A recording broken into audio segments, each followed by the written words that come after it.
De volta com o Educador Entrevista, converso hoje aqui com a Natália, gratidão pela participação conosco, boa tarde. Boa tarde, Luciano, boa tarde a todos. Bom, nós tivemos aí a votação de uma PL, de um projeto de lei que já tinha ido para o Senado, voltado para a Câmara, mas com um ponto aí que a gente tem que destacar, né, que foi votado na madrugada. A votação terminou às 3 da manhã e é um projeto que praticamente acaba com as regras de licenciamento ambiental, correto? Isso, por isso que está sendo chamada aí de PL da devastação, né? O licenciamento ambiental, que é um instrumento extremamente importante para garantir não só a questão ambiental pelo ponto de vista de preservação, mas a saúde pública também, né? A gente tem vários acidentes que acontecem, a gente tem os incidentes com mineração, né? Isso com a existência do licenciamento ambiental, que vai fazer ali estudos prévios, analisar os impactos, né, e tratar dessa questão preventiva. Se você vem com essa lei que flexibiliza, a gente vai estar colocando praticamente a destruição nas mãos das pessoas, né? Ela pode destruir à vontade, porque é justamente isso que esse projeto de lei faz. Ele flexibiliza, em alguns casos até tira essa obrigatoriedade da licença, e aí a gente vai ter um cenário muito pior do que o que a gente já tem hoje, né? Uhum. E aí muitas vezes se fala isso, né? Ah, não, vai facilitar, vai aumentar a produção, vai dinamizar e etc. Mas não se vê a outra ponta, como por exemplo, comercialização desses produtos, não é? A gente já teve aí problemas na época, por exemplo, dos transgênicos, não é? Quando o país adotou, fez uma política a respeito disso, a gente perdeu alguns mercados. A gente está sofrendo já com uma questão, né, em função das mudanças climáticas, de problemas em produções específicas, como a do café, etc. Então, acho que às vezes também se olha com um olhar se esquecendo que aparentemente se ganha de um lado, mas também se perde. Inclusive, a gente pode perder justamente mercados nisso, né? Existe uma tendência que no Brasil, infelizmente, ainda não acontece, mas é de olhar para a questão da sustentabilidade, da regeneração, quando a gente pensa principalmente na questão das mudanças climáticas, né? Eu assisti recentemente uma aula com o professor Carlos Nobre, que é grande referência na questão do clima, pesquisador brasileiro de renome, né? E ele fala muito da agricultura e da pecuária regenerativa, que é algo que na Europa, por exemplo, já está muito mais latente. Inclusive, com o mercado de carbono, eles têm se discutido muito esses modos, que é você continuar a produção, mas regenerando, ou seja, recuperando aquilo que já foi degradado. E a gente vem com uma proposta que vai totalmente nessa contramão, né, dessa linha, que é destruir mais. Ao invés de você pensar em recuperar, em novas formas, pensar numa transição de agroecologia, né? Isso não está sendo discutido. Está sendo discutido o quê? Vamos vencer burocracias.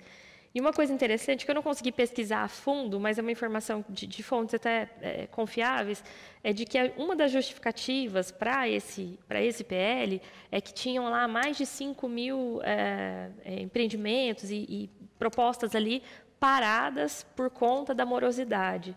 Só que esse número ele não foi encontrado. Então tem uma equipe de jornalistas que falou, mas espera aí, de onde veio essa informação?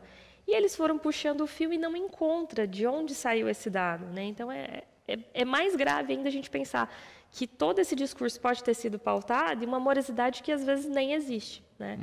E pensar que a burocracia no Brasil, em muitos casos, ela realmente atrapalha, sim, mas a gente tem tecnologias, a gente tem outros formatos para fazer isso funcionar, que não tirando o papel técnico, que é extremamente importante no caso de uma avaliação de risco, né? Que é o risco ambiental e o risco para a saúde humana. A gente não pode adotar esse sistema de autodeclaração que, para alguns casos, o PL propõe, que a pessoa não tem capacidade técnica de se autodeclarar ali, não tem risco, não tem impacto, está tudo certo, vou continuar aqui fazendo, né?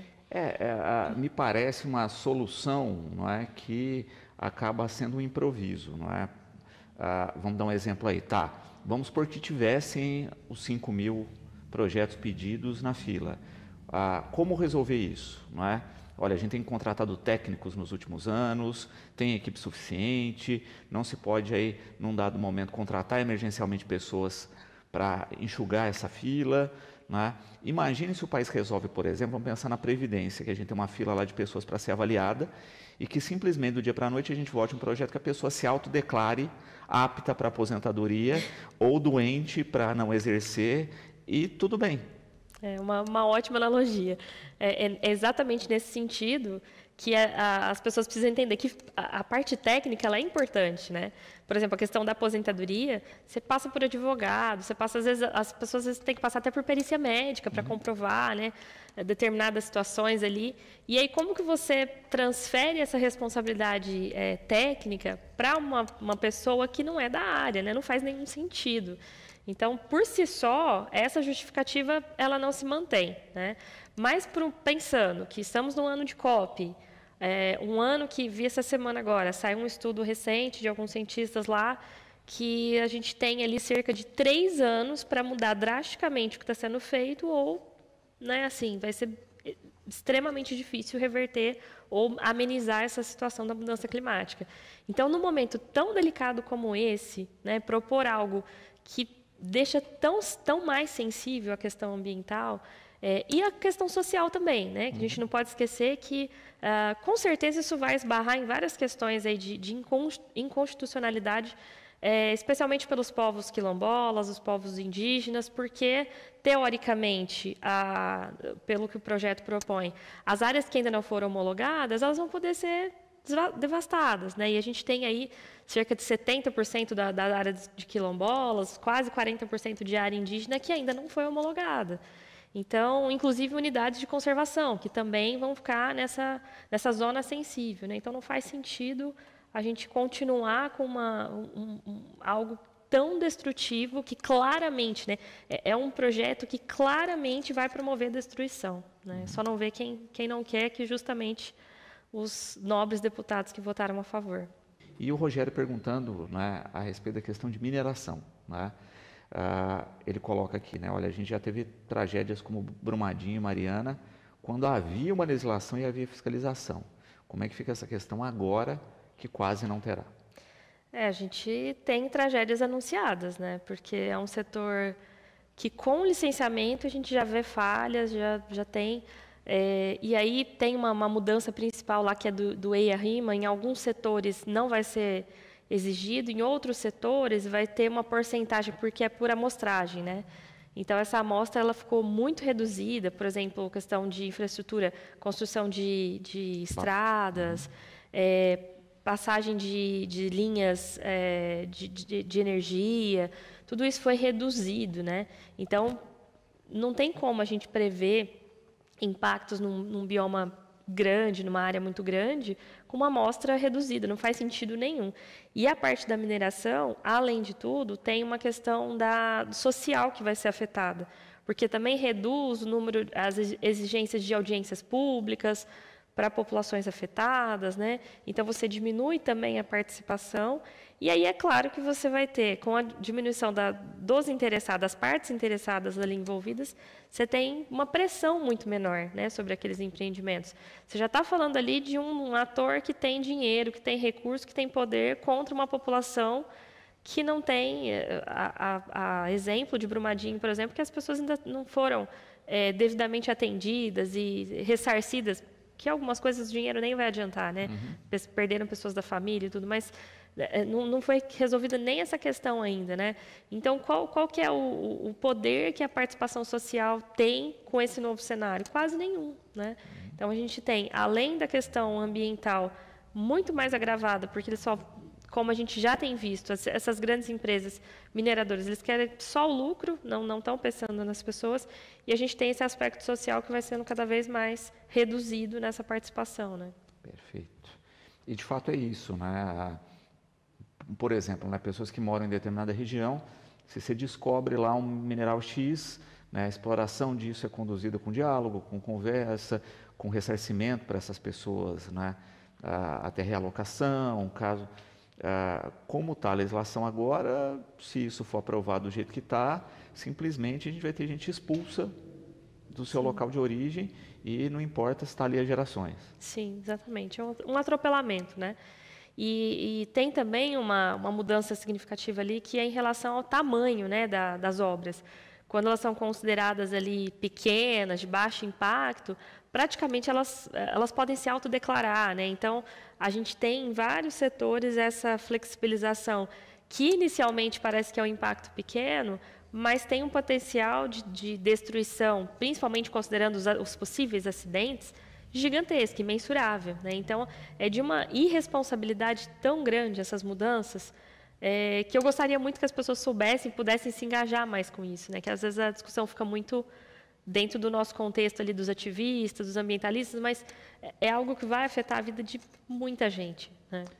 E o Rafael coloca exatamente essa questão, né, de dimensionamento de obra, que o projeto deixa uma brecha aí justamente de fracionamento de obras grandes, né, porque ele fala dessa dimensão, então aí já se enxerga essa possibilidade de burlar a lei fracionando com pequenas obras que entram na autodeclaração e aí sim, né, causando uma ação que não se conecta e que causa prejuízo ambiental. Exatamente. Às vezes, ao invés de a gente ampliar o estudo territorial, né, tentar dialogar ali o território com vários empreendimentos, produzir o zoneamento econômico-ecológico, por exemplo, que é um instrumento que olha mais para um território e não para um local específico.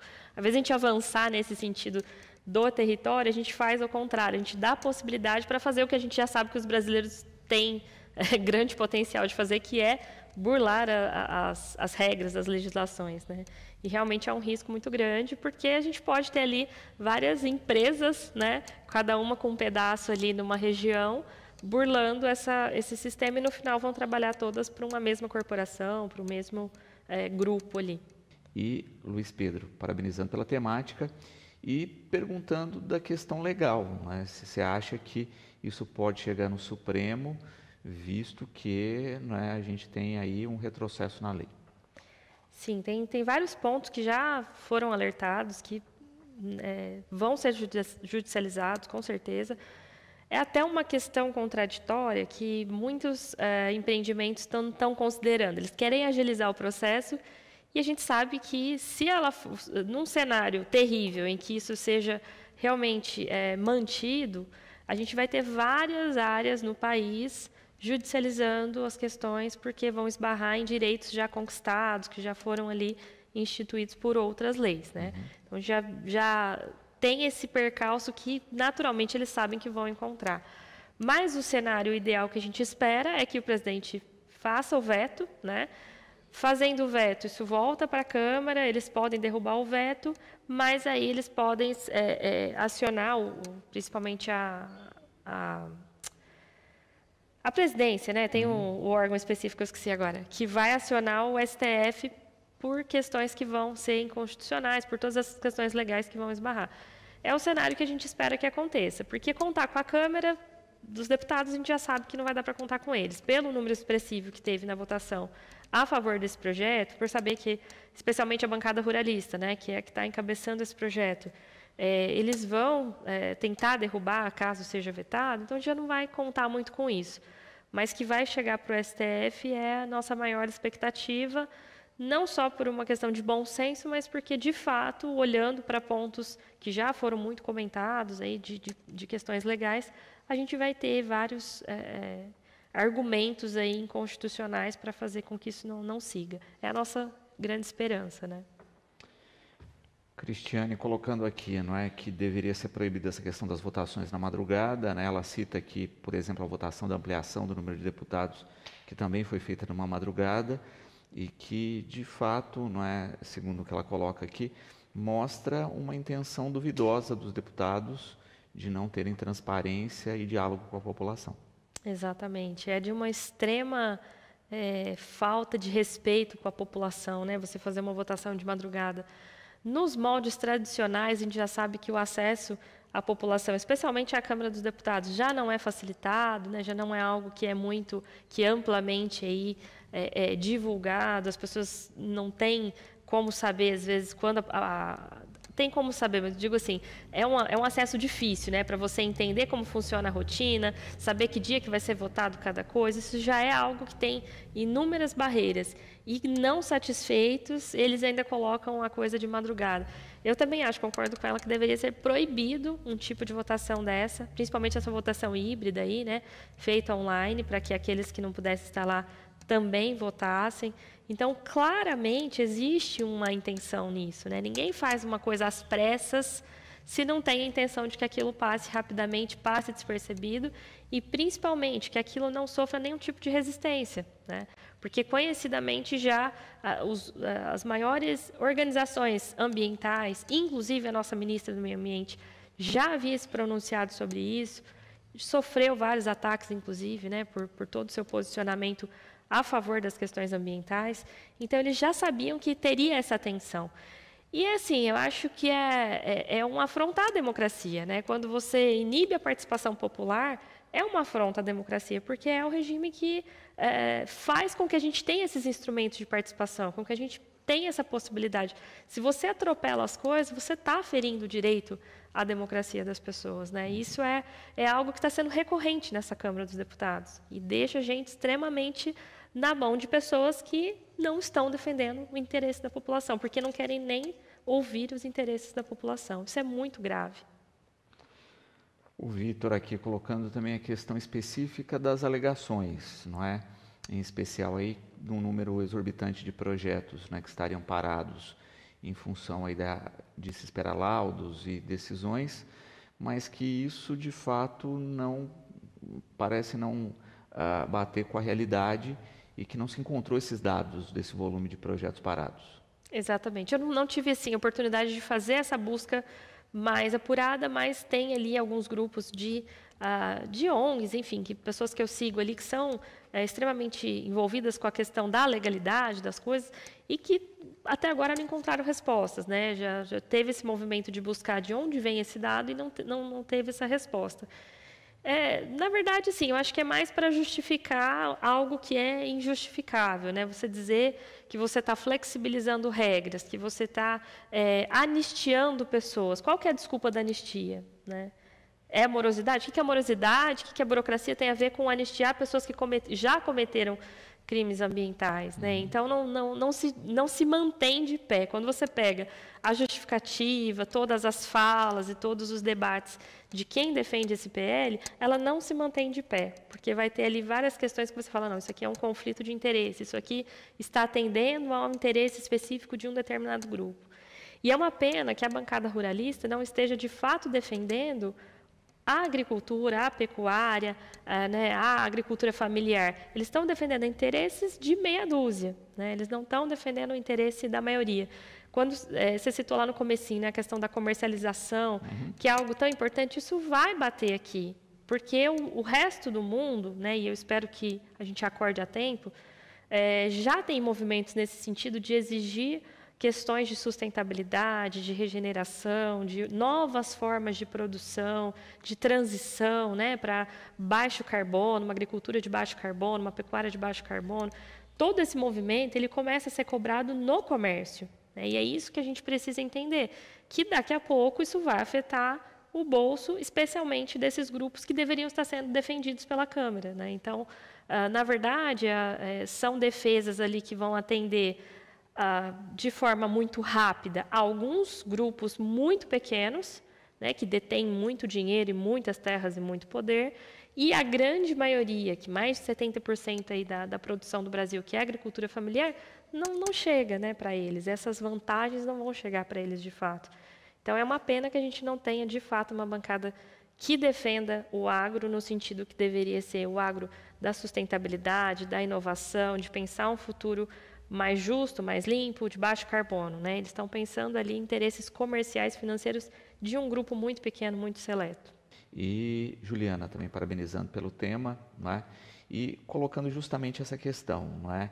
De quem se beneficia com isso e que de fato não é agricultura, né? Na ilusão no primeiro momento é que a agricultura que a produção do país de uma maneira geral, mas no final a conta vem e justamente para quem acha que vai lucrar.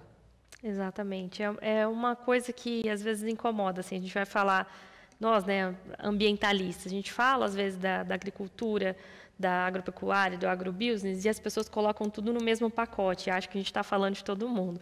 Mas, na verdade, a gente fala de uma pequena parcela ali, que são essas pessoas que vão fazer desmatamento em bioma, que vão ter ali venda ilegal de madeira, extração ilegal de madeira, que vão atravessar terras indígenas e vão devastar e matar indígenas, né? Então, a gente tem, infelizmente, neste cenário, não adianta falar que é todo mundo igual, a gente tem ali um pequeno grupo, mas que representa um poder muito grande, por ter muito recurso financeiro, né?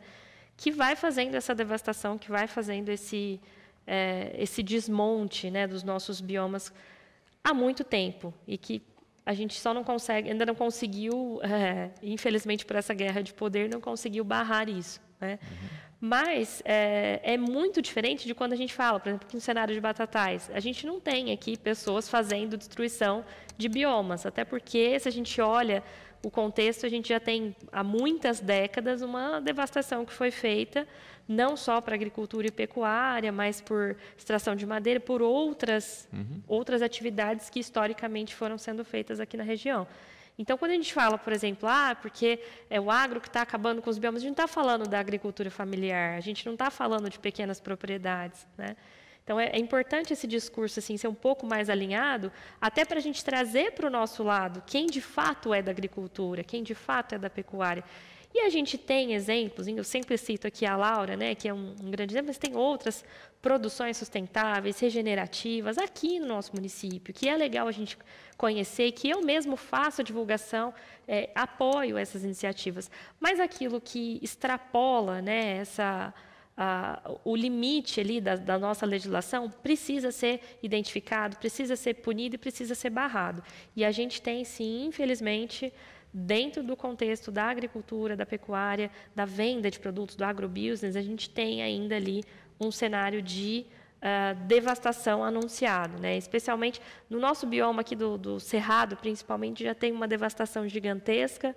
Já é difícil a gente visualmente perceber essa devastação acontecendo, mas a gente tem outros biomas que foram recentemente muito atacados, como a Amazônia, o Pantanal, né, que fica mais visível para as pessoas. E muitos desses casos vêm de exploração da agricultura, da pecuária, né, vem do avanço das fronteiras agrícolas e de pecuária. Então, precisa ser falado e precisa ser separado esse discurso, para que as pessoas não comprem achando que, olha, quem é da área ambiental é contra a agricultura. Não, né? A gente se alimenta, eu que sou vegetariana mais ainda, né? Preciso da produção de alimentos, mas, infelizmente, a maior parte da nossa produção, o lucro, o ganho de todos esses embates que muitas vezes acontecem na Câmara dos Deputados, ele não chega para quem mais trabalha no campo, para quem mais produz. Ele vai chegar para aquela meia dúzia que só está interessada, infelizmente, em dinheiro e poder, né? A Rose também coloca, né? Muitas vezes vem à pauta a questão da agricultura, mas se esquece que no pacote está mineração, construções e etc. E que sem esse olhar mais atento, uma pode afetar a outra, né? Por exemplo, ela cita aqui, né? Olha, você tem uma área de mineração que vai contaminar a água aí com mercúrio, a água que muitas vezes é usada na irrigação, ou seja, né? Você tem aí uma irrigação feita com água contaminada com mercúrio e inviabiliza a venda de qualquer produto. Exatamente. Eu, agora estudando, né, fazendo doutorado na área de desenvolvimento territorial, é algo que abre muito a nossa mente para pensar, né? Quando você fala dessas ligações que tem, é o que eu mencionei antes, seria muito mais produtivo que a gente pensasse soluções ambientais, proteção ambiental, redução de emissões de carbono de forma territorial, porque aí você consegue ter esse olhar que uma coisa está ligada com a outra, que uma coisa vai interferir na outra, que na verdade é o que acontece com as mudanças climáticas, né? Às vezes as pessoas falam assim, acham que mudança climática é só o aumento da temperatura. O aumento da temperatura é o que vai desencadear as mudanças, mas de fato as mudanças elas vão ser sistêmicas, né? Que são 5 sistemas ali dialogando dentro do planeta e dialogando nos territórios. Então, quando você tem, por exemplo, um desmatamento de um bioma e você tem uma indústria, você acha que isso não vai te afetar de nenhuma forma. Mas se muda a temperatura do local, se muda o clima, se muda o regime de chuvas, você tem alterações no seu empreendimento também. Então, nem que seja nessa hora que bate ali no bolso, que você tem um prejuízo financeiro, né, por contaminação do recurso que você usa, ou para matéria-prima, nem que seja quando bate ali no bolso, as pessoas precisam entender que esse olhar sistêmico que nós, da área ambiental, já naturalmente temos, ele precisa ser transferido para o ambiente dos negócios, ele precisa ser transferido para o setor de produção do nosso país, porque aí sim a gente consegue avançar com o tripé da sustentabilidade, que é o ambiental, o social e o econômico, né, que não pode ser deixado de lado. Se a gente pensa, por exemplo, a tragédia lá que afetou o Rio Doce, por exemplo, né?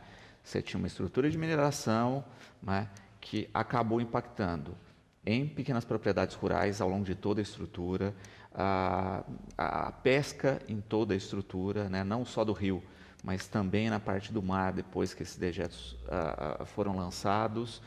Enfim, no abastecimento de água, ou seja, né, indústrias e cidades que dependiam dessa água do Rio Doce foram afetadas, ou seja, uma cadeia produtiva inteira, né, por uma questão pontual de mineração e que gerou a tragédia. Exatamente. E aí a gente reforça, nesse sentido, a importância do laudo técnico, de um EIA-RIMA, de um estudo de impacto ambiental, porque ele justamente vai ter essa capacidade de olhar esses eventos em cadeia que podem acontecer. Quando você faz um estudo de riscos, uma análise de riscos ali, você não vai olhar só para aquele lugar, né? Você vai olhar qual que é o efeito em cascata que isso pode desencadear.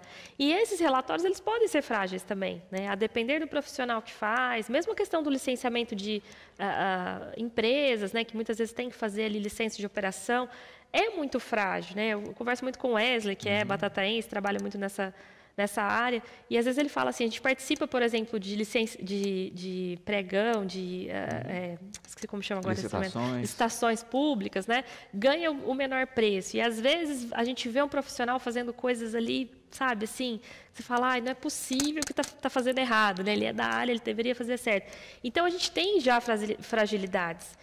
Não adianta falar que o licenciamento ambiental, que todo esse processo é perfeito. Ele já tem fragilidades que vão desencadear tragédias como as que aconteceram, né? Algumas já eram anunciadas, mas outras você vê que teve falhas no processo de licenciamento. Então, é o humano que está fazendo, a gente está suscetível a ter várias falhas. Mas se a gente ainda flexibiliza mais, quer dizer, claramente a coisa não vai funcionar. Claramente a gente vai ter problemas muito maiores e problemas que vão afetar não só aquela localidade, não só aquele setor, mas muitos outros que, em decorrência, né, desse processo sistêmico, a gente vai ter como resultados negativos depois. Natália, gratidão sempre aqui pela participação. Nós vamos continuar, né, falando da questão, porque ainda vai para sanção, vetos, a questão judicial, e esperamos realmente isso, né, que pelo menos essa ação leve ao diálogo e que o diálogo leve a se repensar vários pontos aí considerados difíceis dessa mudança. Sim, são mudanças delicadas e que eu acho que todo mundo precisa acompanhar, porque, de fato, assim, não vai mexer só com a questão sanitária, de saúde, mas riscos ambientais graves que podem trazer consequências para todo mundo, né? Efeitos em cadeia para todo mundo. Agradeço, né, a oportunidade, espero poder voltar aqui para a gente conversar sobre esse assunto, comemorando um pouquinho alguma vitória nesse sentido.